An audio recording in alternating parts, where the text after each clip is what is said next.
if you don't change the way you do business, if you don't innovate, you're out of business.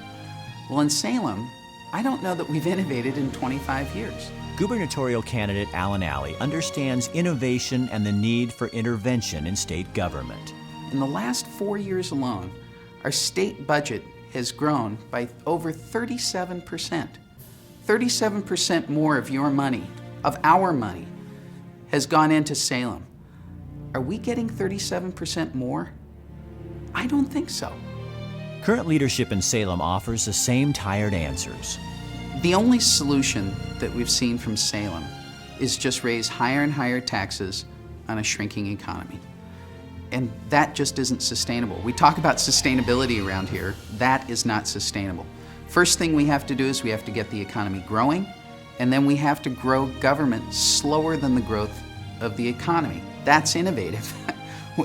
It sounds pretty simple, but in terms of Salem, that is innovative. In terms of the state budget, Alley says it's time to reevaluate priorities. Our state budget is actually $55 billion for a biennium, $55 billion. About $40 billion of it is earmarked or sequestered or whatever you want to call it. And what happens is in Salem, they say, well, you can't touch that. That's set aside. That's been earmarked. That's funds that are targeted for these applications.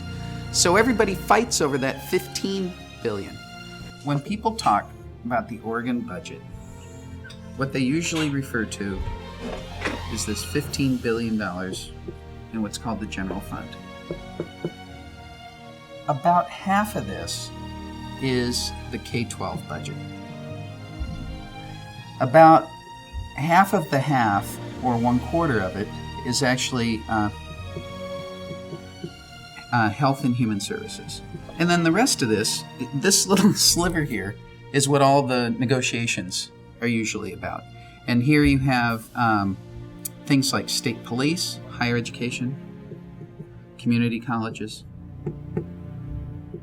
All of those take pieces out of this, and most of the discussion occurs about that. The part that nobody talks about is the other funds budget. What makes that $40 billion sacred? We have a problem in the schools right now. We have a problem in higher education. We have a problem in K-12. What if we taxed that $40 billion and moved some of that money over to help fund those schools? $3 to $4 billion of that $40 billion goes into administrative services. There's other pieces in here, like even pieces like the Oregon Liquor Control Commission. Let me give you an example. The Oregon Liquor Control Commission grew $15 million over the past 4 years. Now, I don't think anybody racked and stacked all the priorities for the state and said, you know what we need to do to create jobs in Oregon, to build a great environment, to build a great economy, and to really get our schools going, that we need to add $15 million to the Oregon Liquor Control Commission. It didn't happen that way, and it shouldn't happen that way. It happened because a fee just happened to pour in the top and they spent it.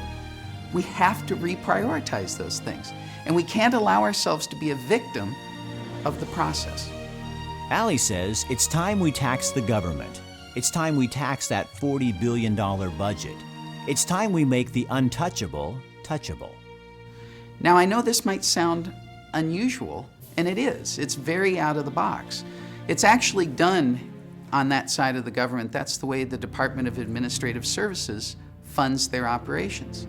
So why don't we just take 1% or 2% from all of those different services that we have in the $40 billion, gather that money up, call it a school emergency fund, and fund our schools with that. Really put it toward the highest priorities that we have. Because what this really does is it funds things even if they're not a priority. Even if we don't think it's a priority, they get funded because that's where the money is. I think the problem is this is what creates this growing and growing bureaucracy that's unaccountable for anything. Because the $40 billion is unaccountable to anybody. It drives me crazy and makes me angry when they say the only thing we can do is cut the number of days of school. That has to be, it is my highest priority. Education is my highest priority. Why would you cut your highest priority first? Why would you do that? It just doesn't make any sense. That there are other things that are lower priority. They're locked up in that 40 billion. Let's go in and pick that apart. Alan Alley says state government needs to stop treating taxpayers like ATM machines and focus on giving them value for their dollar. It doesn't have to be this way. Imagine Oregon.